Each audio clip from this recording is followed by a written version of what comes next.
सांगली कोल्हापुराला पुराचा धोका। सांगलीमध्ये लष्कराची 90 जवानांसह 10 अधिकाऱ्यांची तुकडी दाखल, तर कोल्हापुरात पुरात अडकलेल्या नागरिकांचं रेस्क्यू।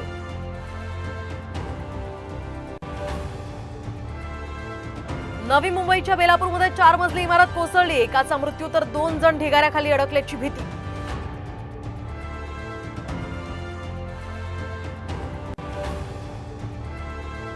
फडणवीस राजकारणातील छत्री, संजय राऊतांनी पुन्हा डिवचलं, तर फडणवीसांनी महाराष्ट्र कलंकित केल्याची ही जहरी टीका।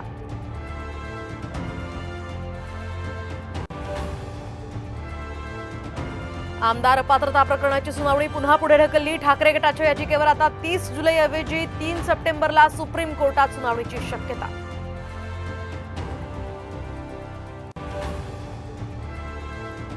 दिल्लीमध्ये शिंदे फडणवीस अजित पवारांची आज शहांसोबत बैठक, तर विधानसभेसाठीच्या रणनीतीवर चर्चा होणार, साम टीव्हीला सूत्रांची माहिती।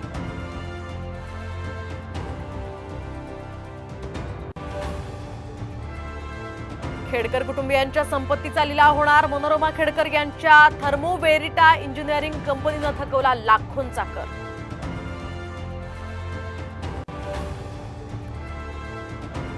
गेल्या 7 दिवसात सोनं 5,000 तर चांदी 11,000 स्वस्त। सोनं 69,500 रुपये प्रति तोळ्यावर, तर चांदी 82,000 रुपये प्रति किलोवर।